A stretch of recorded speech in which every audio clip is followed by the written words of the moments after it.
¿Qué onda, bandita? ¿Cómo están? Bienvenidos a un nuevo episodio de Reyes del Castillo, el podcast favorito de tu podcast favorito. Yo soy Frank Reyes Ogazón y estoy aquí con mi co-host Castillxoo. Y aquí tenemos también más invitados especiales. Primero hay que introducir a Kurisaurio. ¿Cómo te encuentras? Hola, muy bien, muy feliz. Music Dealer, ¿cómo estás? Y pues bueno, emocionados porque hoy tenemos a un gran invitado, el primer invitado del programa. Frank, ¿podrías dar la introducción? James Blake, welcome to the show. How are you, man? Thank you. I'm so good. Nice to meet you. Happy to be here.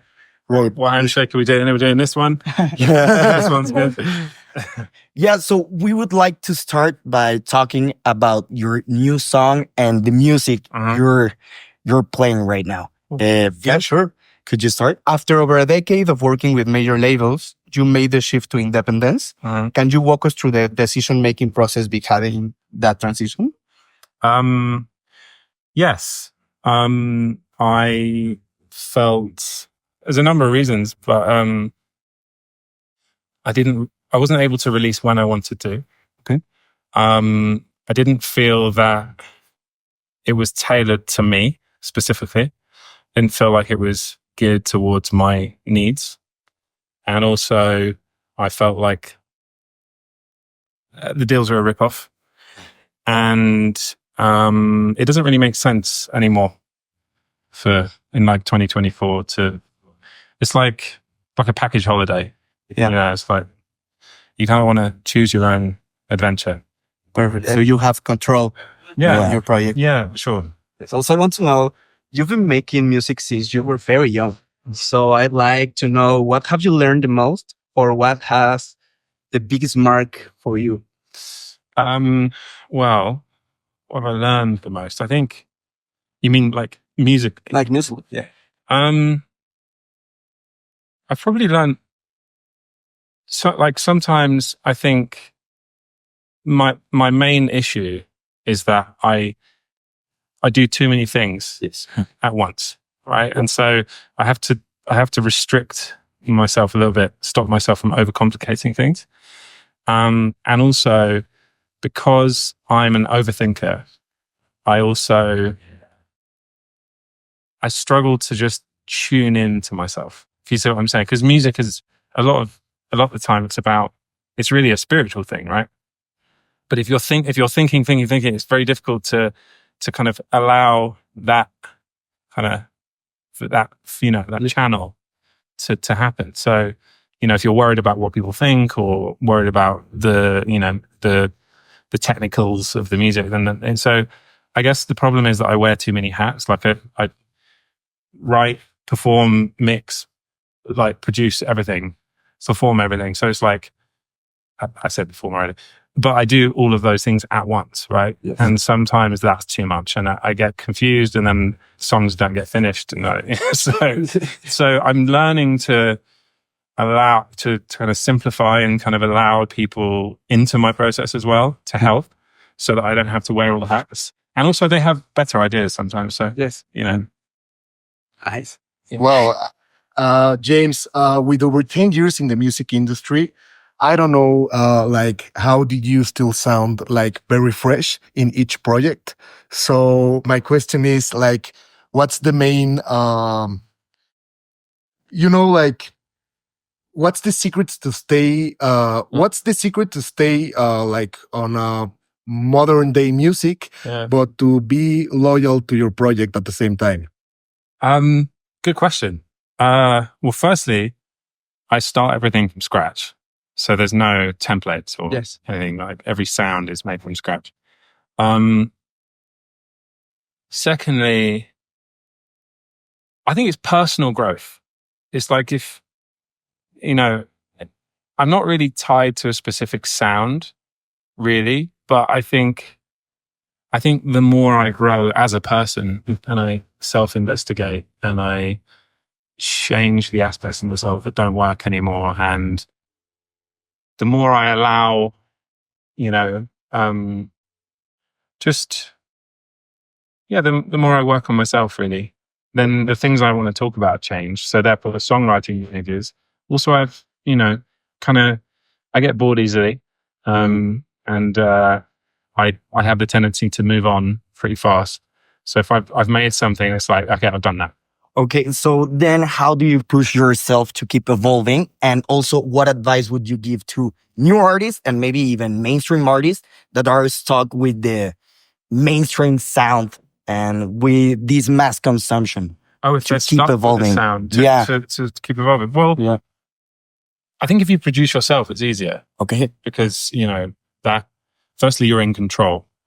So that makes me think that I think if somebody's stuck in a sound, then there could be many reasons for that. Like maybe the sound works, it makes people happy, or it makes money, or you know, and it's like I don't no, I make money, but I think I've really in every album I make, I'm usually taking people somewhere they haven't been before, and that's kind of a dangerous thing to do for like financially.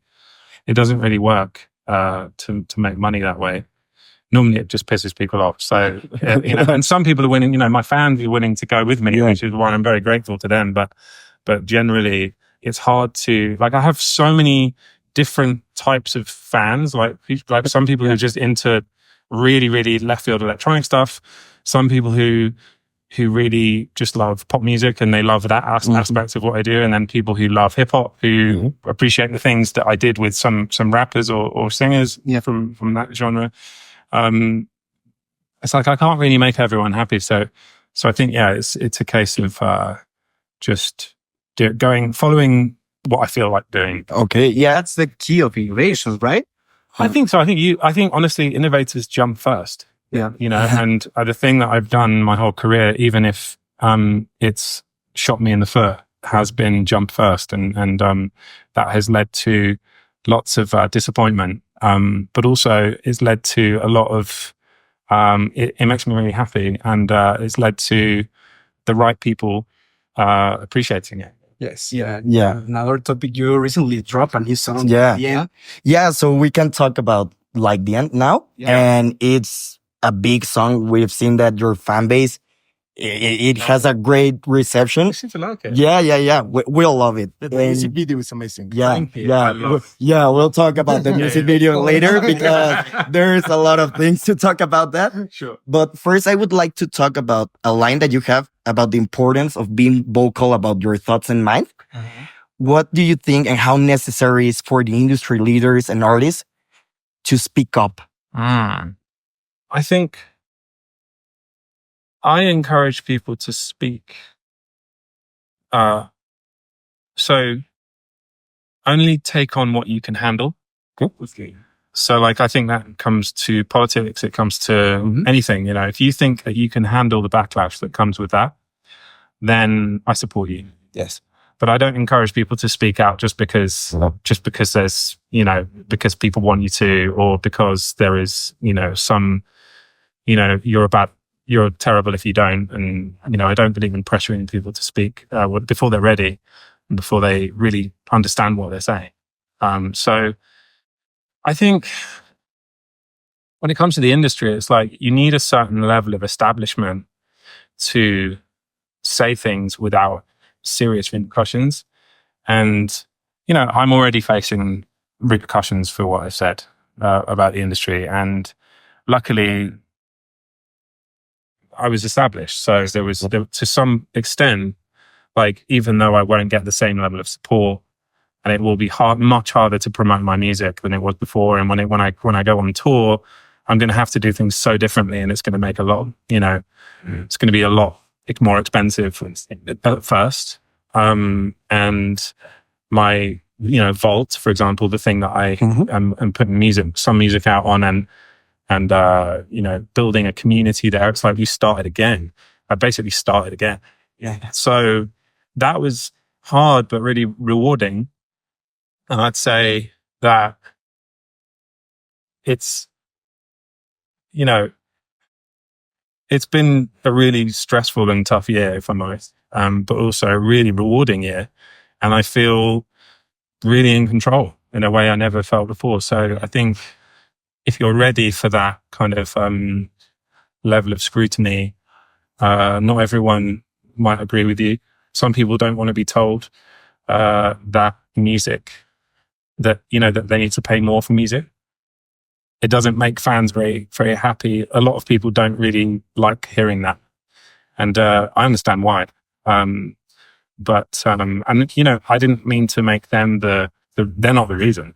They're not at all the reason. But buying behaviors have changed, listening behaviors have changed.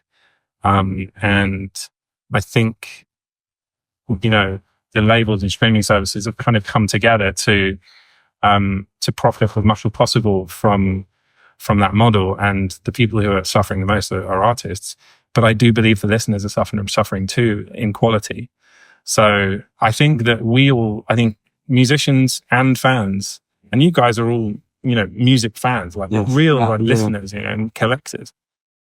So you can probably feel the difference in the last 5-6 years of how, artists are now making music for those services, like for that, for the kind of diluted, high turnover, so, it's not the artist's fault. It's not the listener's fault. So whose fault is it? There's only one way to point. And I think that is going to be better for everyone on the consumer side, on the artist side. And I just want to quote Uncle Ben from Spider-Man. With great powers come great responsibility. And I think you're making a really important move on the industry. I'm trying my best. I mean, look, I'm also not the first, and I won't be the last person to speak about this. There's been many people before me who've spoken, but I'm speaking about it in this current time where there is an opportunity to get away from that industry. And there are so many now, alternatives, and artists can make a new decision, when their deals run out and stuff. And what I'm trying to do is basically lay a kind of roadmap and a blueprint for, so that they don't feel alone, so that they feel like, well, there's somewhere else I can, rather than just, being taken around all these major labels or independent label, whatever, they can actually there's another way, there's another decision that they can make. And there's, like I say, there's lots of independent artists who have been independent for years and years and years, already killing it. But we also have to prove that, like, some independent artists have done this already, but we have to prove that independent doesn't mean small. I think that's one of the main things. And I think that's something that, like, Indify, are doing. I think they're proving that. And that's where I did my deal for this new album. So interesting. Yes. Going back for like the end, I always feel like your songs are like an immersive experience. And with that song, what universe are you trying to immerse people in? Sorry, could you repeat? With that song, what universe are you trying to immerse people in? I think I'm trying to reflect more I think there's a common feeling. The more I talk to people and what I see on the internet and how I have internalized the last 4 or 5 years since the pandemic, I think I'm trying to reflect that ominous feeling of we don't really know where this is going. And there are some worrying signs. And I think that,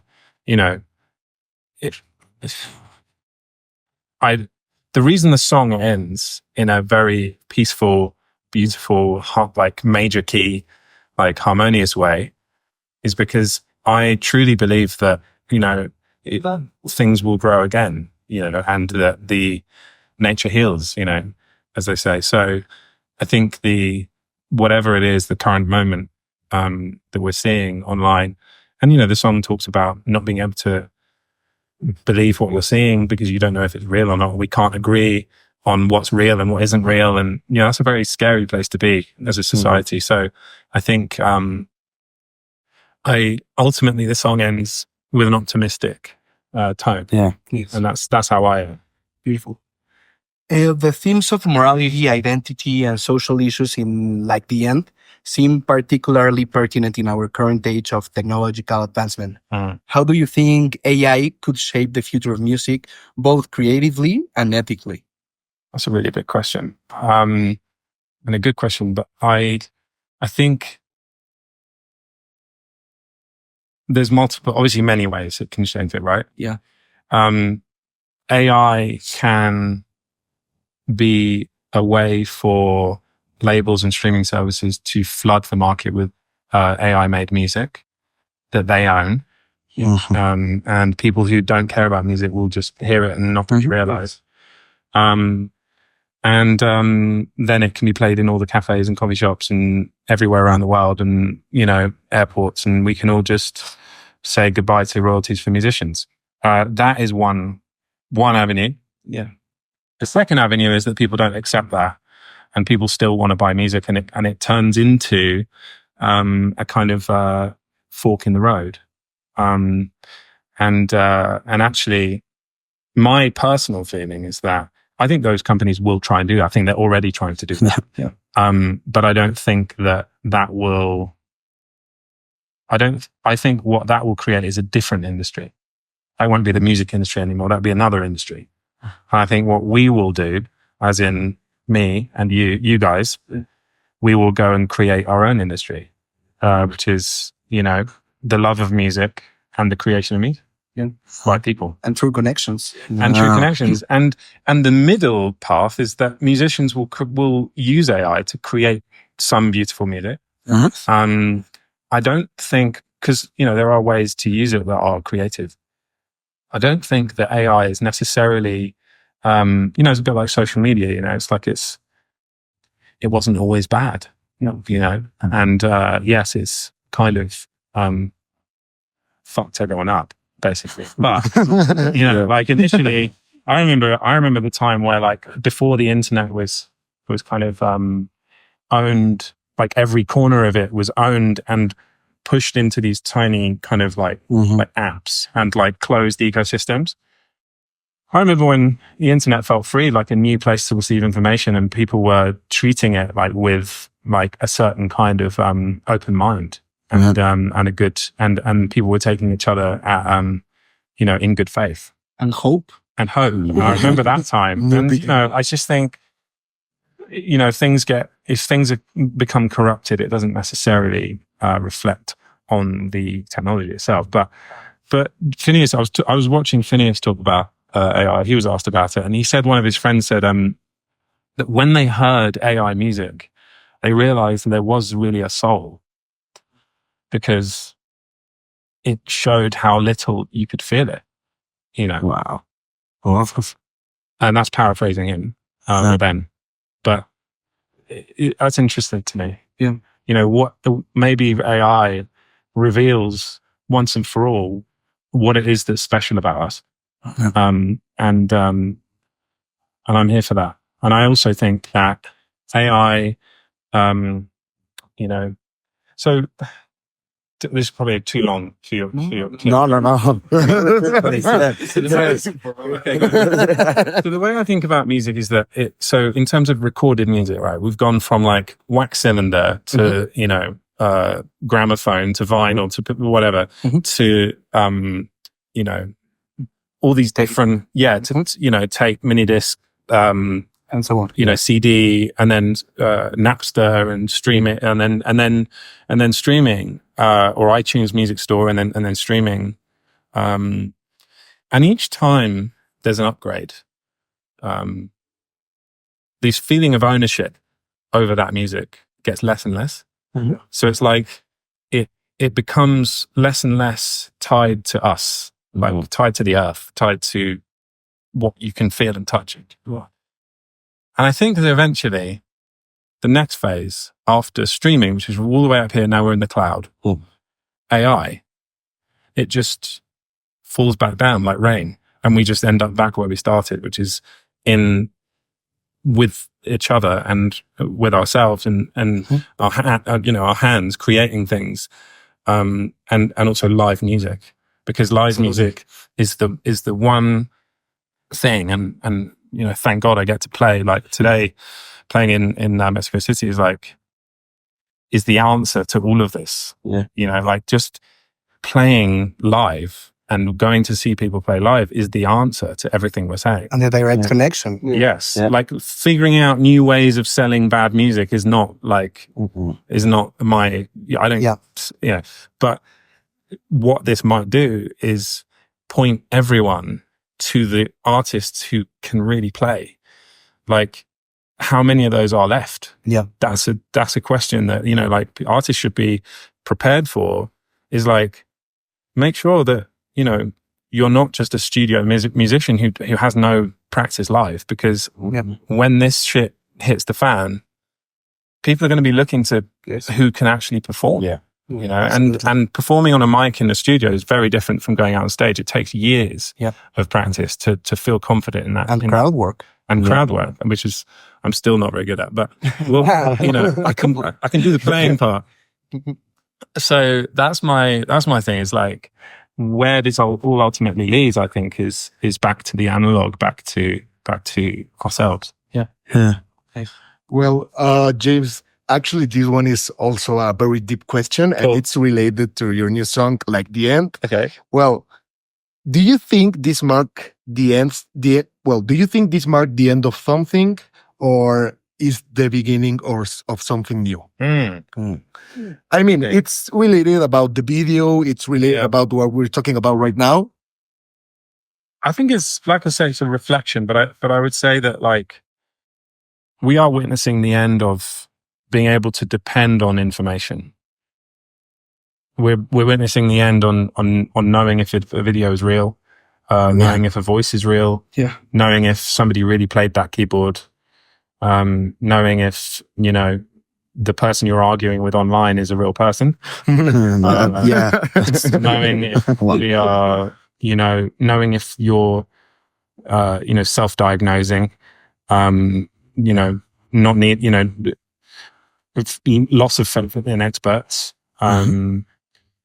people posing as experts, for money, the complete breakdown in trust of our governments, breakdown in trusts of our, you know, like advisors and stuff. So I think that's an interesting time. I think it's the end of that. But it might, you know, hopefully, mark the beginning of a more localized kind of community. I think localized community is basically the answer to most of our issues. And when we get together in person and we do things in person and we hang out in person and we listen to music in person and we do all the things that we've been trained to do just on our phones with each other, then I think that's the beginning. Moving on. Would you mind passing me that water that's over on the... Thank you. Moving on, the way people consume music has changed drastically over the years, as you told us so. How do you think blockchain and decentralized tech can reshape the music industry in the future? Or do they risk reinforcing existing hierarchies? That's really interesting. Thank you. Let me just pull Grimes for my answer. She's thought about this way more than me. I don't know. Oh, that's a good question. I'm not an expert on blockchain. I have some passing knowledge about it, and I've experimented with, you know, ways of releasing through it. But the tendency is, right. One thing I noticed when NFTs, for example, were a thing, when I say were a thing, I mean, when there was an explosion of interest in NFTs, they're still a thing. But I think what happened is we realized that bidding on music because you're excited that an NFT will go crazy and suddenly become, you know, worth lots of money, actually puts the artist and their music in the background. Right. So to me, the way we sell music is important to how an artist feels. That's why when I've been involved in the creation in Vault. I didn't come up with the idea. It's not my company, but I'm a partner in a company, and the way I have, you know, requested features and I'm constantly working with them to kind of create the perfect space for an artist and also for the listeners. And one of the things that I've opted to do is make it impossible to see how many plays each song has, because otherwise you'd be basically encouraged to only make a certain kind of music. If that's the one that sells the most and that's the one that streams the most, Vanity metrics. Exactly, which is what we have on Spotify. It's what we have on streaming. And everywhere else. And And I think what that does is it says, okay, well, I subscribe to an artist for a couple, however many dollars a month, and I just see what they do. Yeah. I want to just see what they want to make. I'm excited to see what comes from their mind, you know? And so I think that's where my interest in NFTs kind of faltered, was the idea of a marketplace that doesn't prioritize the art potentially. It doesn't, I'm not saying it, but at the time, that's how it felt. Maybe there's a version of it in the future where it can feel more like group ownership. I really do believe in group ownership of something. So like, I am interested in the future in working out like a way for my fans to all own a piece of the album, and therefore be a shareholder in the album. I think that's really cool. I like the idea of a world where fans actually get something back for doing something for an artist. So for example, like, you know, you buy a ticket to a show, or you go and you pre-save a song. It's like, what does pre-saving a song do? It's like, we're always asking, what's an artist asking you to do all the time? Pre-save the song. It's like, so you go and do it, and they don't know you've done it. Yeah. And there's no mechanism to tell them, and there's no reward. And it's just like, I just did something for them, right? And I feel that there should be more of an ecosystem regarding that. And I think that what Vault is doing is it's rewarding people for the things that they're doing, you know? And so anyone who subscribes to my Vault gets, sorry, I'm not trying to make an advert for Vault, but this relates to this. It's like, you know, anyone who subscribes to my Vault gets first access to stuff, and we're including more and more, because it's only been out 6 months, you know, like Patreon was founded in like, was it 2013, 2017 or something? Substack 2017, 2013, I can't remember. Is one or the other. You know, these take a while to get through, but this is essentially a way to make fans feel appreciated and like actually say, give them special things that other people don't get access to. And a way to kind of create a situation where the art isn't being guided by commerce so much. You know, there's always going to be a thing of like, if I make a hit song, that's a hit song, whatever. I don't know. I'd never made a hit song. But if I was to make a song that was like no, I mean this. You got to let me do it. I'm English. If you have a system where, you know, it's obvious, you know, like we can't hide from the fact that some songs are just better and we all want to listen to them. But an artist generally makes a lot of types of music. Yeah. And so where we're at right now is that the current metric is like, okay, release this single and just make 4,000 TikToks about that single, right? Yeah. And it's like, and what it says is, if your song doesn't have a moment that can work in a video for someone else, then it's not really music. It's not happening. It's not gonna, no one's gonna, no, you know, it's not gonna get any press. It's not gonna get any attention. Yeah. Because it didn't have a drop moment that someone could like, hook, change, like a hook. Like, there is even artists that only write the hook, promote the hook, and if the hook goes viral, then they write the song. That's fucking hilarious. Yeah. What happened with Lazy in the concert? Yeah. We singing. Yeah. Part, I mean, I was there. I was on that tour. I think it's very sad that. And I love, you know, Stephen, and I think that he makes such a varied, like, beautiful kind of like this composition, you know, like, I mean, imagine just distilling all that down to one moment. I mean, it's just no liquid. Like, no way. Like, we're dealing with a very multidimensional artist. So I think that's where we're at. And I think that it's important that we try and find new ways to kind of make, and so I don't know if NFTs are a thing, because in the past it has felt like it capitalized on a certain mindset, but I'm still interested just to see what happens. Yeah. Well, first of all, I used to live in England for a short time. Oh, no. Then I remember that, you know, the vinyl culture there, it's actually different than here. Right. But, well, I think that you grew up like buying records, Yeah. buying CDs, Yeah. all that kind of stuff. But you have the other side of that. Mm-hmm. You have the platforms over there. So Mm-hmm. do you think music platforms have made achieving success in music more difficult? Or, well, selling records was also a challenge in the past. So which one do you think it's more difficult? Selling what, as in selling records or making music now and trying to sell that music now?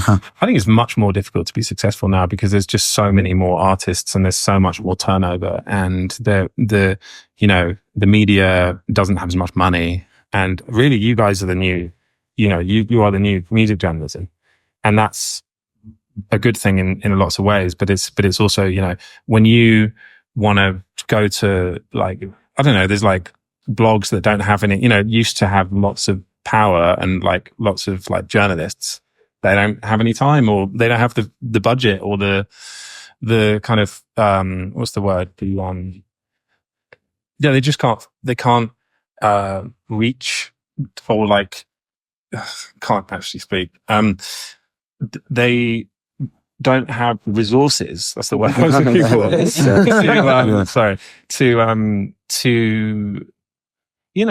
To kind of move the needle on music. And I think so I think people are struggling to find their way through. And I feel like I was incredibly lucky on multiple fronts in the way I came up. And there was a million ways that could have not happened. And had I been coming up now, I think I would have been really, really stressed. Yeah. Because you put a camera in front of me and I freeze.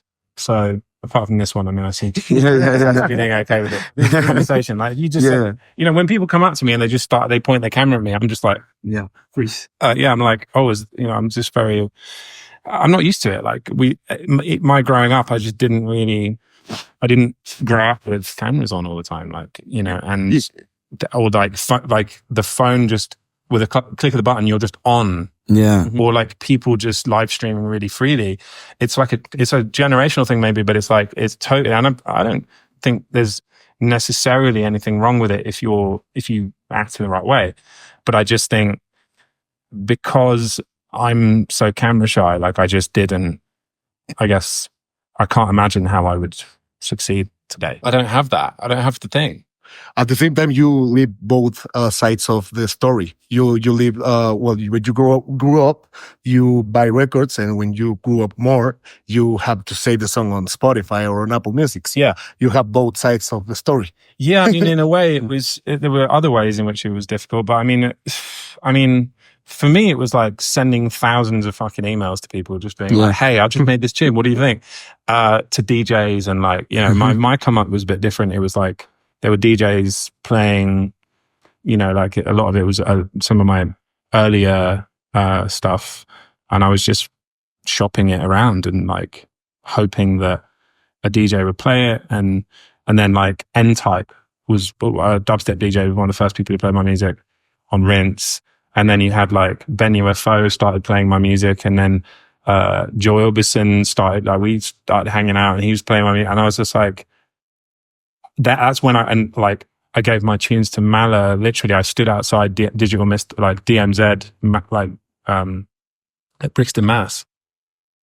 And I was just stood outside, really nervous with a CD, like handing it to him and being like, "Hey, like I'm making," I was like shaking. I'm like, "I make like dubstep, but it's got like piano." And he was like, clearly took pity on me and started, and then he actually, sent me an email at a certain point, and so I started I was networking in person a lot of it, or just but I was persistent. I was really persistent, and I knew I had something. I just didn't really know where I was going, and there's years went by of like not making any money and just being like, I don't know if I'm going to make a living here.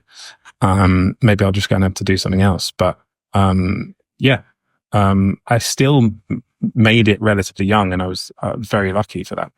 So I'm not a very good person to give people advice on how to become successful because the things change so much, and it's like, I know what I know, but I don't know really that. So, And what do you think about music content creator? In tough. Wow. Reviewers and stuff, or like reaction videos. Like reaction videos or content Like, I mean, I like it. Like, for example, like my favorite, there was this video of a bunch of friends who listened to the Yachty record. Right. Probably one of the bigger reaction videos, right? Mm-hmm. And I watched it and I was just like so happy, like just watching these guys just, and especially because they were all together, Yeah. like on a couch, just listening to it. I was just like, this is sick. Like, Sick. just, We did the same for the album. Yeah, we did the same together. like, Yeah. like friends coming together and listening to it and giving all their opinions and like, and they really are knowledgeable about music. And it's like, they care so much and they're just like so excited about a drop or a new thing that comes in and they're hearing sonics and they're talking about the performances and they're talking about the lyrics and they're like, oh my God, roll that back. Like that lyric was crazy. That really like energized me. Like I watched that and I was just like, this is better than reading some shit in the Guardian about some critic that, like James needs to go to the gym more or whatever. like and I was just like, this is it. You know, like it's not the same as music criticism, but it's to me that's more fun, right? And it shows you really what it's about, because you know, one thing about the music media that's gatekept music for so long is the fact that what bands have always said is like, if people are queuing up around the block to see your show, that's success. Getting like a fucking good review in a magazine you respect, that's just the cool kids that you couldn't, like, it's like what my friend says sometimes, is like, a lot of people are not successful because of 5 guys in Brooklyn. And what he means is they're so worried about what those 5 guys think that they never risk anything. They never take risks, and they don't really make the music they want to make, or don't make the business decisions they want to make, because they're so worried about those guys, right? Yeah. That music media is those guys. And so to me, if you can create a thing in your own head where they're bigger than they are, that's terrible for music. So in a way, I prefer the landscape we're seeing now. My one criticism, and this comes from having to promote someone else's song recently. It's payola. Yes. Right? It's like you pay the influencer. Yeah. They do a reaction video. They have a positive reaction because you paid them. Yeah. It's meaningless. And you boost it. And you boost it. And then it's like, enough people do that, and then it's meaningless. Because it's like, it's not actually good music. They're just being paid to, or it could be good music, but you don't know if it's good music. And if you're a listener, how are you supposed to like, right? I mean, if listeners knew that it was just being paid for, then they wouldn't respect it. So it's like, and there are some people who don't do that, and that's fine. But it's like, the more you find out, when you're behind the scenes and you know that really you just got to pay like 10 grand to someone for them to just be like, oh my God, like this tune's cute. Like, and then they're posting it on their big social media, and then that's how it goes around. The more you realize, like, oh, this isn't about quality. No. This isn't about like good music. This is just about who can afford to pay the influencers. Yeah. And that's crazy. I mean, that also means that it cuts out people who can't afford it. It cuts out people who are really talented and who don't have any money. There's no way through for them because, I mean, it's payola. And I think that it's a long conversation that we can talk about it. Yeah. But we need to have alternative ways for these creators to monetize their content and not so like in an advertisement way. So they can live by doing this. Yeah. And not this way. There is a big problem. For example, I was a big fan of a YouTube creator that had to quit his job. I don't remember his name, Volt's guy. He made amazing documentaries, and he had to quit his job. Yeah, he made something very big about Frank Ocean. I remember. Yeah. And Kanye albums. Yeah, Kanye albums. So he had to quit because he didn't have the rights for the music. And that was the only way for him to make money, to monetize in a good way and not by doing that kind of stuff. And it's like, what would the rights have been? It would have cost like, I mean, No. not a lot of money, but you couldn't get the rights to. It's, Yeah, well, Tyler, the Sad. creator, just did that for Chromacopia. Mhm. Yeah, a fan asked him, and he released the rights. oh, Yeah, for the reactions. Most Yeah, musicians, if you just DM them, they'll just get. Yeah. I mean, like, I not to, but emails come through all the time. That's just like, hey, can I use this in my school project or like in my thing? It's like, they're like, hey, can I give you the rights? Will be like $50. They'll suggest $50. Yeah. Like, oh, they use the just fucking thing in your school project. Yeah. But like that is, the rights thing, and I can see how that's pretty frustrating. Yeah. okay. So now talking about music consumption and how everything's working. Nowadays, we've seen in so many genres that it seems more important to have special guests or features rather than what the artist has to say. Yeah. What do you think is going on with that, and how can it change? Because it feels lackluster if you don't have that big name drop in an album.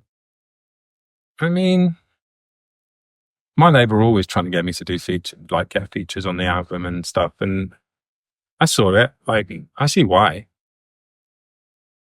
But I tell you what, it just makes you feel a bit, I mean, for me personally, I felt kind of undervalued. That like the only way my label would be interested in was if like Travis Scott was on the song. I was just like, well, I love the music I made with Travis. Like, he's a genius, and he's like, some of the songs I've made with him are some of my favorite songs I've made. But like, this can't be the only way that my label will value me. Yeah. Like, really. Or the only way they can be excited. Like, I remember having a Zoom call with the label and I played them the entirety of Friends That Break Your Heart from front to back. And then I was like, and there was not a single, like in Zoom, though, like people will be commenting because they're listening to music, so they can't speak over the thing. So they're the chat, I'm looking at the chat, no one's saying anything. And then right at the end, I was like, oh, and actually I have this other one with Travis, right? I just thought I'll just play it to them, see what they think. Fire emoji. I was like, and I kind of expected it a little bit. It was like, this is the single. You got to put this out. Like this, oh my God, it's the best song in the album. I was like, by the way, I hadn't finished it. It wasn't that good. I mean, Travis's part was great. It wasn't that good. The way it sounded, it didn't sound anywhere near as like accomplished or like finished as any of the rest of the record. And to be honest, we ended up not really using it because it didn't really work, right? But the fucking excitement for that, just that, and only that, is one of the reasons I left. I was just like, again, it's like, no, it's nothing to do with him. It's like, he's amazing, but like, you can't just make me feel like shit. Like about my own music. Like it doesn't mean it's not saleable unless there's a big feature on it. So this is yeah. So I was just like, I mean, it's one of the many reasons, by the way, that I left. But that was, the start of the process of being like, oh, these people don't give a shit. Like these people don't like me. It's like, so it's like when someone's in a relationship and they're like, and they realize it's not that they don't love you, they don't like you. Like that's like a big turning point in a lot of relationships. They're like, okay, that's the beginning of the end. So that's kind of what it felt like. And I think that's what a lot of artists feel like. They're like, well, hold on. Like this album's like, I love this album. Well, is it not enough? And it's like, no, it's not enough unless you get this feature. Is the feeling. They don't say that, but that's really the vibe is like, it'll be easier to sell this if we just get this known kind of like tried and tested thing or person. Sorry. Like to be on your song. It's like, I mean, I love doing collabs. Like, I love collaborating, but like there's a big difference between me communicating with someone like, I love your music. Let's get together and make a song, making a song, being really excited about it and then releasing it, to this song just isn't complete, because if you put it out like this, and then we need a completely different voice to just be on this song, who's someone who you're not maybe even a fan of. Yeah. I mean, obviously in the case of Travis, I am, but like many times it's like, what about this random person? What about this random person? They're doing really well. It's just like, fuck this, man. So that's how I feel about that thing. But that's the label side. Like, that's just to sell music. When it comes to feature culture, that can be different, because that can be like artists who genuinely love each other, like being on each other's song. I just, it's about basically, as with most things, is it coming from the artist or is it coming from the label? Yeah. If it's coming from the label, it's probably there's an incentive, and we can say almost for sure that it's not taking the art into full consideration. So. Yeah, and even the label promotes even more the collaboration rather than the full project. Yeah. I before we wrap up, I will ask you a final question about the future of live music. With the rise of more liquid consumption of music, where single, playlist, and quick listens dominate, how do you view the role of live performance today? Could you repeat that just so I can fully? Yeah. With the rise of more liquid consumption of music, where as in just more fluid. Okay, I get what you're saying. Yeah. With the rise of more liquid consumption of music, where singles, playlists, and quick listens dominate, right, how do you view the role of the live performance today, and the importance of that? I mean, I just like it when people are good live.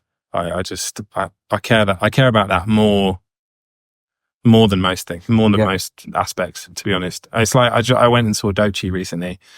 She was just amazing. Yes. I was just like, I mean, like, it doesn't, to me, it's like the record can be one thing, but when you go and see Doechii live and you see how much of how masterful it is, and you're like, it's a full it's like 360 degree performer, just, and really thought about the show, and it's nuanced, and it's like, but then it's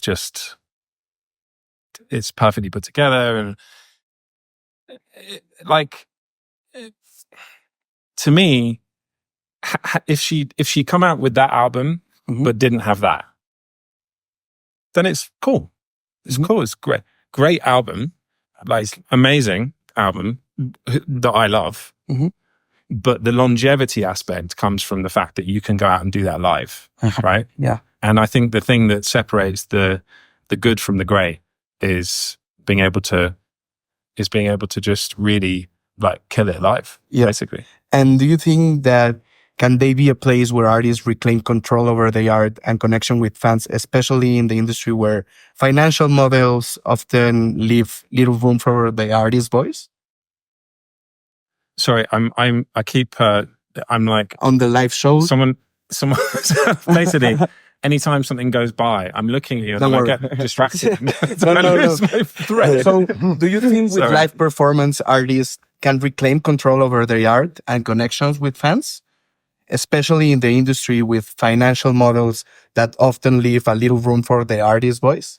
Yes, they can reclaim it as long as they do it independently. Okay. Because live music is subject to the same bullshit that that the record industry is.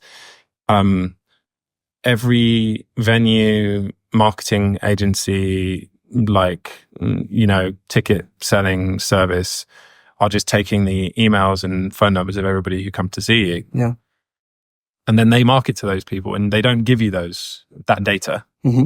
So you can't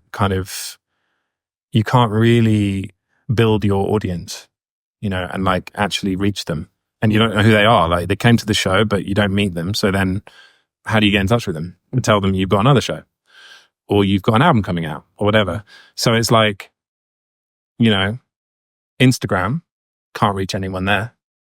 It's just hopefully a big audience. But what do you do once you've got all those followers? You can't do anything with them. It's not your data. No. So you just develop this big, marketing platform. Yeah. But like, if you put a link on Instagram, no one gets to see the post because they shadow ban it. Yeah. So you can't actually market on Instagram anymore. So you don't own any of that data. You can't reach anyone really. I mean, the algorithm's fucking you. Then, you know, you go to Spotify, don't know who any of those listeners are, can't reach them, can't market to them. Mm-hmm. Then I do a show. I don't own the emails or the phone numbers, so I can't reach them. Mm-hmm. So it's like, hold on. Isn't it my music they're coming to see? Yeah.